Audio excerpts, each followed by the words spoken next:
জয়পুরহাটে PKSF এর আর্থিক সহযোগিতায় বিনামূল্যে ডিপ সেচ ব্যবস্থাপনা চালু করেছে জিআরডিএম। কৃষকদের জীবনমান উন্নয়নে এই উদ্যোগ নেওয়া হয়েছে, এতে ফলও মিলেছে।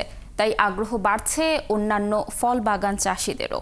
মোয়াজ্জেম হোসেনের তথ্য ছবিতে প্রতিবেদন। জয়পুরহাট সদর উপজেলার পালি গ্রামের ড্রাগন ফল বাগান চাষী গোলাম আজম জেআরডিএম থেকে আধুনিক পদ্ধতিতে সেচ দেওয়ার উপর বিনামূল্যে প্রশিক্ষণ নিয়ে তার ২.৫ বিঘা জমিতে ডিপ সেচ পদ্ধতিতে পানি সেচ শুরু করেছেন। তিনি বলছেন এটি সাশ্রয়ী পদ্ধতি। আসে আমাকে বললো, তখন আমরা পাত্তা দিইনি।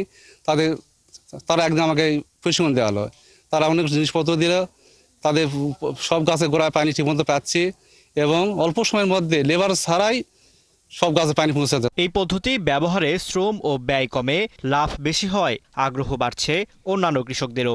এখানে আজম চাচার জমিতে এসে দেখলাম মানে ওই চিকন পাইপের মাধ্যমে প্রতিটা গাছের গোড়ায় গোড়ায় পানি যাচ্ছে।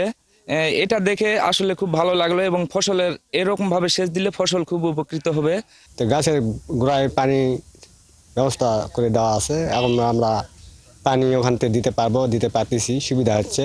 মাটি ভেজা থাকছে সবসময়, গাছ ভালো থাকবে, গাছের ফল ভালো পাওয়া যাবে, আগামীতে আরও ভালো হবে। এই পদ্ধতি আমাকে জিআরডিএম ডিপ সেচ প্রকল্প দিয়েছে, পেয়ে আমি খুব উপকৃত হয়েছি। আর কৃষি কর্মকর্তারা বলছেন এই পদ্ধতির ব্যবহার বাড়াতে কৃষকদের বিনামূল্যে প্রশিক্ষণ ও কারিগরি সহযোগিতা দেয়া হচ্ছে। জিআরডিএম কৃষকদেরকে প্রশিক্ষণের পাশাপাশি যেমন ধরেন এডাব্লিউডি, ড্রিপ ইরিগেশন সিস্টেম বা স্প্রিংকলার, এই ধরনের যে পানি সাশ্রয়ী প্রযুক্তিগুলো আছে এগুলো সম্প্রসারণের জন্য কাজ করছে। এরই ধারাবাহিকতায় জয়পুরহাট জেলার পালিতে ড্রাগনের যে বাগান আছে, এইরকম লিচু, লটকন, এই বাগানগুলোতে এই ধরনের পানি সাশ্রয়ী যে প্রযুক্তি আছে এগুলো আমরা ব্যবহার করতে পারি। ডিপ সেচ ব্যবহারে জেআরডিএম ও কৃষি সম্প্রসারণ অধিদপ্তর সমন্বিতভাবে কৃষকদের সহযোগিতা করবে বলে জানান এই কর্মকর্তা। এই সিস্টেমটা দিন দিন কৃষকের মাঝে জনপ্রিয় হচ্ছে।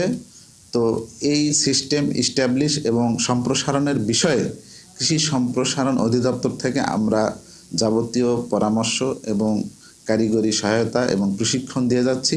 ডিপ সেচ ব্যবস্থাপনার মাধ্যমে ফসল উৎপাদন বৃদ্ধি করে গ্রামীণ জনগোষ্ঠীর জীবনমান উন্নয়নে পিকেএসএফ এর আর্থিক সহায়তায় জেআরডিএম কৃষকদের সব ধরনের সহযোগিতা অব্যাহত রাখবে, এমনটাই প্রত্যাশা সবার। ফারদিন নীরব, ৭১। দর্শক, এই বিষয়ে বিস্তারিত জানাতে জয়পুরহাট থেকে যুক্ত হচ্ছেন আমাদের সহকর্মী মোয়াজ্জেম হোসেন। মোয়াজ্জেম, দর্শকদের যেমনটি জানাচ্ছিলাম যে ডিপ সেচ ব্যবস্থা চালু হওয়ার পর কৃষকরা লাভবান হচ্ছে, তারা আসলে কতটুকু লাভবান হচ্ছে আর কৃষকরা কি বলছে এ বিষয়ে এবং সংশ্লিষ্ট কর্তৃপক্ষ যারা রয়েছে তাদেরই বা মতামত কি?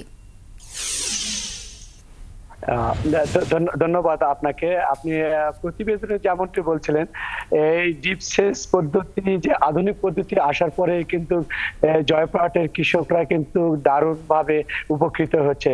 আপনি জানেন যে এই আগে যে সনাতনী পদ্ধতিতে যে ধান যে সেচ দেওয়া হচ্ছিল, আপনি জানেন যে ড্রেনের মাধ্যমে ডিপ বা শ্যালো মেশিনের যে পানিগুলো দেওয়া হচ্ছিল যে ফসলগুলোতে, সেখানে কিন্তু যেমন অপচয় হতো তেমন কিন্তু অর্থও বেশি লাগতো। কিন্তু সেটা কিন্তু এখন এই যে আপনার ডিপ সেচ যে পদ্ধতিতে আপনি যেভাবে যেটা আপনি প্রতিবেদনে বলছিলেন যে পাইপের মাধ্যমে যে গাছের গোড়ায় যে পানি দেওয়া যে পদ্ধতিটা, এটা কিন্তু দারুণভাবে কৃষকদেরকে আকৃষ্ট করেছে। এটি বলছিলেন এখানকার কৃষকরা।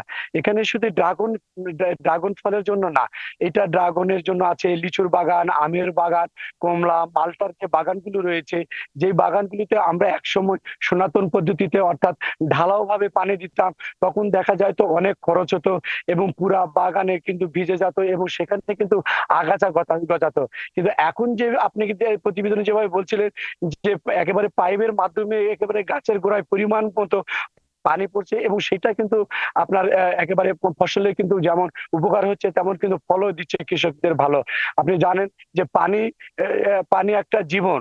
পানি যেমন মানুষের জীবন বাঁচায়, যেমন ফসলের জীবন বাঁচায়, তেমন পানি কিন্তু অতিরিক্ত হয়ে গেলে সেটা কিন্তু আবার সেই জীবের জন্য ক্ষতিকারক।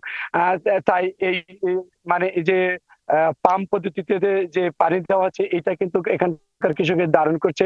আমি জয়পুরহাট পালি আদিবাসী এলাকাতে আমি একটা ড্রাগন বাগানেতে রয়েছি। এখানকার যে ড্রাগন বাগানের যে মালিক রয়েছে, যে এই যে আগে যে সে মানে সনাতন পদ্ধতিতে দিয়েছিল, এখন তিনি এই পদ্ধতিতে দিয়ে কি এটাতে কি লাভবান হচ্ছে, কি সুবিধা হচ্ছে, তার সঙ্গে আমি একটু কথা বলতে চাই। যে আমি এখানকার আজম ভাইয়ের সাথে আমি কথা বলতে চাই। আজম ভাই, আপনি এই যে আগে যে ইয়ে করতেন, এখন কিভাবে এই কি বলে এখন এখন কি লাভবান হচ্ছে? আগে আমরা প্রথম 5 বছর থেকে ড্রাগন চাষ করি। প্রথমে আমরা সেচের কোনো ব্যবস্থা ছিল না, আর পুকুর থেকে পানি নিয়ে সেখানে অন্য শ্যালো মেশিন ভাড়া করে আনে।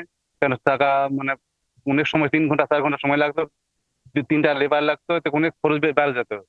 তাতে আমরা এখন এই জিআরডিএম এর পদ্ধতিতে অনেক ভাই আসে আমাদের হাতে নাতে প্রশিক্ষণ দ্বারা কিছু জিনিসপত্র আমাকে দিয়েছে প্রশিক্ষণ দ্বারা। তাতে আমরা এখন পানি দিয়ে এখন সব গাছে গোড়ায় 1 মিনিটের মধ্যে, ইচ্ছা করলে 1 মিনিটের মধ্যে সব গাছে গোড়াতে পানি দেয় এবং সব জায়গায়। ধন্যবাদ আপনাকে। আপনি হলো যেমনটি হলো শুনছিলেন যে এখানকার কৃষকের। আমি যদি আপনাকে এই যে যে প্রকল্প যে বাস্তবায়ন করেছে যে পিকেসেফ এর মাধ্যমে যে জিআরডিএম এর যে প্রতিনিধি রয়েছে, তার সঙ্গে আমি একটু কথা বলতে চাই যে আপনারা এখানে কিভাবে এই কৃষকদের সহায়তা করতেছেন এবং কি কি সহায়তা দিচ্ছেন আপনারা? আচ্ছা, আমরা পিকেএসএফ এর কারিগরি অর্থায়নের জিআরডিএম কর্তৃক বাস্তবায়ন করে থাকি ডিপ সেচ ইরিগেশন পদ্ধতি। তো এটাতে আমরা সর্বোপরি আগে কৃষকদেরকে প্রশিক্ষণ দেওয়ায়, প্রশিক্ষণের মাধ্যমে প্রশিক্ষণ দেওয়ার পরবর্তী স্টেপে আমরা তাদেরকে এই উপকরণ সহায়তা দিয়ে এগুলা বাগানে আমরা বাস্তবায়ন করে থাকি কারণ এই জমিতে যে। ধন্যবাদ আপনাকে। শুনছিলেন যে এখানকার যে পিকেসেফ এর যে সহায়তায় যে জিআরডিএম যে আপনাকে এই জয়পুরহাটের যে কৃষকদেরকে যে সেচ পদ্ধতি আপনার কাছে শুনছিলাম আমরা যে কৃষকরা কিভাবে লাভবান হচ্ছে আসলে জিআরডিএম যে উদ্যোগ নিয়েছে তার মাধ্যমে। আপনি থাকুন সেখানে, পরবর্তীতে হয়তো আমরা আবার আপনার সাথে যুক্ত হয়ে সেখানকার তথ্য জানার চেষ্টা করব।